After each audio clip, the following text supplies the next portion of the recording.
Welcome back to another reading and correcting of Clemson with me, Kindar, the Tiger Right, and Ty, the Tiger Supervisor. Today, we are doing chapter 43. Alex's, sto- Alex's stomach did a cartwheel and he stopped. He held onto the wall while he waited for the nausea to pass. He should have waited for a while. He should have waited a while longer before getting out of bed. Actually, he should have undressed before going under cryo. He knew how bad he felt otherwise. But they were in Somalian space now, and he had a lot of work to do before they reached the station there. He wanted to be able to get started quickly. His stomach settled, and he got going again. He managed to make it to the computer lab before nausea hit again, and his stomach stopped threatening to empty itself once he sat down. Reminding himself he hadn't eaten anything before going under hadn't helped. The first thing he did was check on Harold Stinksky. 8 objective months would pass while Alex was in cryo, enough time for the fakeness of Harold's existence to be discovered, only it hadn't. The only thing that might draw attention was that Harold's message buffer was bursting with ads for him to buy products or services. Small program added to Harold, and those would automatically be deleted. Alex was pleased and a little mystified. Harold had survived with barely the minimum of life signs. Didn't anyone care that there was now a fake identity in the system? Clearly they didn't. As her ad said, this was standard for everyone on the crew, as well as Murdoch. Well, Alex wasn't going to let this opportunity pass him by. Figured he'd need at least 20 new identities to distribute all the money he had. He would create them on Distance World with small government. First, he had something more important to do: to find Tristan. He contacted the station and threw it the planetary system. No coercion was needed for that. This was a simple query, one that returned no result. No surprise there. Tristan was wanted. He wouldn't want the law to know where he was. Now, coercion came into play. He slipped under the code and found a more advanced system than he'd expected. He remembered Jack saying his planet was on the primitive side, but that had to have been another of Tristan's lie. The system here was more advanced than some of the government he'd chosen to create some of he'd chosen to create some of his new identities. Although maybe Jack hadn't lied. How long had it been since the last time Tristan had been here? A quick search showed that the last mention of a Tristan, no last name, in the system dated back over 60 years ago. And by the quality of the code, Alex could tell the system hadn't been very advanced then. Maybe the planet had been as primitive as Jack had said the last time Tristan had seen it. He looked for a widespread body recognition system, but didn't find one. He'd hoped that, unlike more advanced planets, they used such a system to maintain order. Without that, he needed a different way of tracking his quarry down. He went back to his file on Tristan and had a program extract the name of everyone he'd had contact with. It didn't matter if they worked with him, had been in prison with him, been a victim or been a witness or a victim. If the name was in the file, Alex wanted the search to be done on them. You had to write the search program. The one in the system couldn't handle such a massive request. While it worked, Alex set about creating these new identities. He limited it to 2 per government in case.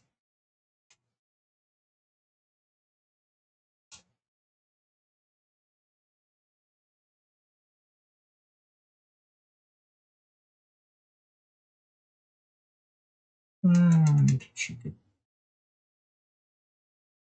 The system was more advanced, and some of the governments he picked to create I don't need these to create his new identities.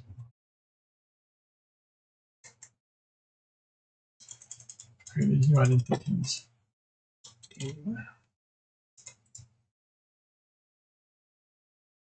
While it worked, Alex set about creating his new identities.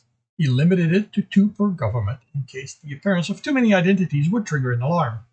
He made sure each had a basic but solid history and then transferred his money among them, backdated entries over 20 years. An hour before docking, he checked his search.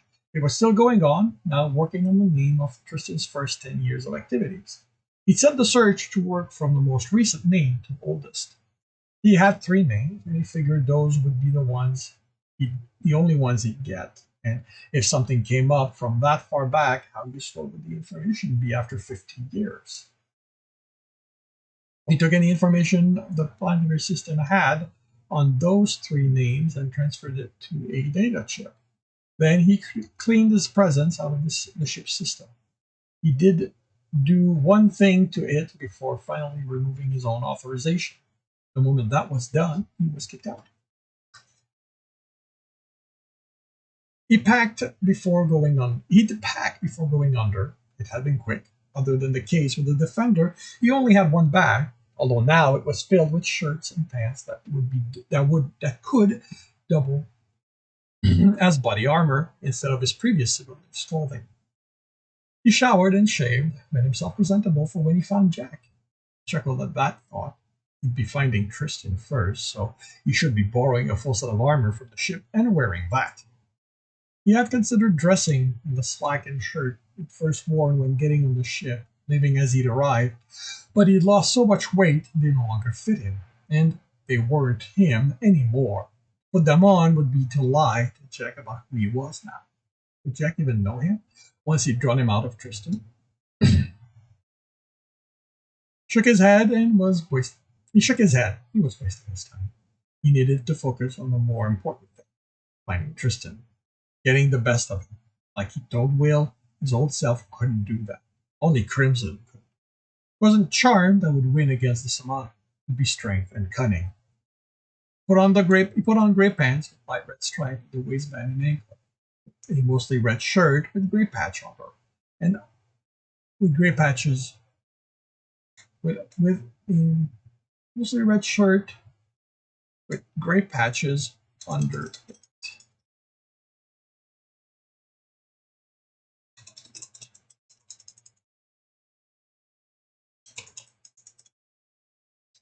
And a jacket over that. He didn't know what the weapon policy was for the station, but he slipped a knife in his boot, the small of his back, and his left arm. He smiled. Only a few months since the beer had been training him, and he felt naked without them. Something else Jack would have to get used to. His gun went in the back, in an outside pocket, for easy reach. Alex had planned on waiting for the ship to dock by the airlock so he could start his search immediately, but Will was on the other side of the door as it opened. His friend grabbed the case out of his hand and ran off. Alex didn't have a choice. No matter what this was about, he couldn't leave without the Defender. He ran after Will. He ended in a large room, a few corridors down from his quarter, with a dozen men and women waiting for him. You didn't think you'd leave without saying goodbye, did you? Buck asked. Alex looked them over. Sorry, that hadn't been my intention. Lost and bare, Will said, tapping the side of Alex's head. Alex nodded. He'd been so focused on everything he had to do before leaving the ship, he'd forgotten about the people who'd helped him make him who he was. I notice Anders isn't here. Terrence snorted. This is one of this is the those of us who actually like you group. Zephyr nodded. And he's going to be with the captain to see you off. He's got your money. Alex frowned. I thought that was in the system. I already took care of that. We never let anyone go without money in their pocket. And Anders is going to be the one give that to me. I'll have to check and make sure he hasn't hidden a bomb in there. Do you know how much I should expect? 10 sticks with 1,000 each. 10 stick with 1,000 in each. Never said that's see any of us until we made arrangement for the rest. Of course, we're not quite as smart with that stuff as you are. Alex flushed. I guess I can set something up for the rest of you if you want. Most laughter. Just kidding. None of us are planning on leaving, so we don't need anything like that. Alex nodded. Should have grabbed a cred scanner. Knowing Anders is bound to have skimmed as much out of them as he can. He wouldn't do that, Terry said, not with a captain there. He can get away with a lot, but pissing off the captain in such an obvious way can be deadly. Anna nodded. Just be discreet when you scan them. Any terminal in the station will let you do that. She handed him a mug. Alex looked at it. Thanks, but I shouldn't be drinking right now. It's Altonian juice. No alcohol, I promise. He took a sip and found it to be slightly bitter and sweet without any of the heat alcohol would cause. He looked at each of them. I want to thank you. Without each of you, I'd probably be dead now. Are you joking? Mercer asked. It's us. We'd be dead without you. It's going to be rough doing every job the old-fashioned way. You're not taking over for me? No way. I'm nowhere near ready to take on a system activity. To take on a system actively trying to stop me. Don't sell yourself short. You're quite good. Sip his juice and use the mug to hide a grin. And I plan on putting you to the test every so often, so you better study. A worried expression crossed her face before Alex could say anything. The ship shuddered. Docking, was said. I guess this is time for the real goodbye, Flick said. If we're not on the hold to help unload by the time they open it, the captain's going to have our hide. She hugged Alex and left. Everyone followed her example. Well, last, the two of them followed the group to the cargo hold. Mr. Crimson, the captain greeted as Alex stepped on the ramp leading down to the station. Anders was standing next to him, his face a mask of forced neutrality. Captain, Anders. Alex stopped next to them and watched crates being moved to the truck. Don't worry, the captain said as Alex opened his mouth. I've warned the buyer about the possibility of an infection with the data pads. I had to offer a break in the price, but better that than a bad blood between us. Alex lips tightened. I hate that this is because of a trap meant for me. Ender rolled his eyes. Such a high opinion of yourself. The trap was for all of us. It just used you to track us, which means I was Anders, the captain warned. Whatever else Ender wanted to say, he kept to himself. The captain fixed his gaze on Alex. Is there anything I can say to convince you to stay, Mr. Crimson? Alex shook his head. This is too important to me. He looked back at the interior of the ship. It was an experience, I have to admit that, and I don't regret any of it. Pretty sure that the man I was before I boarded your ship couldn't manage to do what I'm going to have to do now. Your skill will be missed. Anders, give him the sticks. Alex watched the man's face as he handed him the box. Alex put it in a pocket without bothering to check, his eyes not leaving Anders' neutral expression. He'd scan them later. It wasn't like being short 10,000 was going to affect him all that much. Not with all the money he had spread through his accounts. Alex extended a hand to the captain. Thank you for taking me here and trusting me to work for you. The man shook it. Spend your money like the law is watching.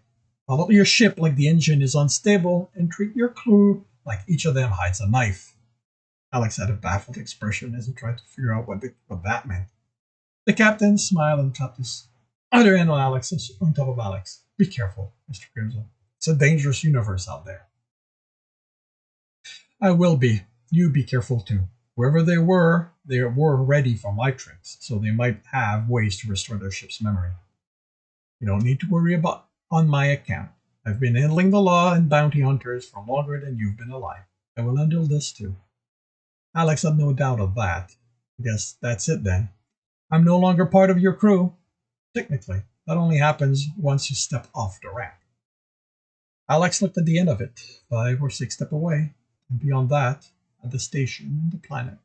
He couldn't the planet he couldn't see. At his future. He smiled to himself and couldn't wait to get going. What? Ender asked. Having second thought? Not sure your guy's going to want you anymore? Alex closed his eyes, but ignore him a little longer. He wasn't a factory. It was just an annoying piece of... Oh, was he kidding? Alex reached inside his left sleeve as he spun and used the pommel to hit Anders in the stomach. Fingers wrapped around it, he punched him in the face, making him teeter back, and then, just for good measure, Alex kicked him in the balls. Anders crumbled on the ground in a ball.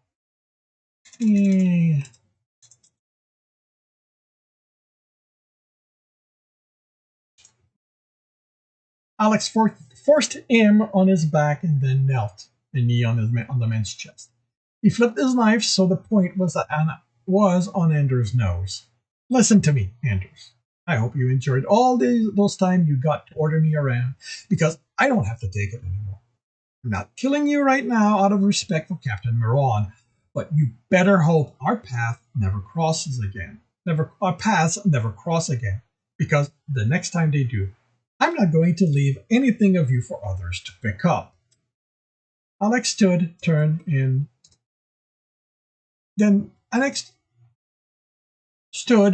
turned back to Anders. Oh, and I removed your access to the computer. That's something else you don't get to order around anymore. Anders glared at him. You're dead, he croaked.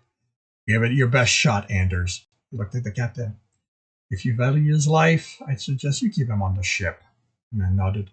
I'd suggest you step off the ramp now. This is getting close to being one of those crew issues I'll feel forced to intervene in. Alex nodded and walked away. Couldn't believe how good that had felt. And this concludes chapter 43 of Crimson. If you are enjoying this, please leave a like. If you want to read the story as well as the other in the series, they are available on all major e-retailers. If you want to support me as well as read basically anything else I've written, you can do that on my Patreon and also my Ko-fi, which by now should be set up.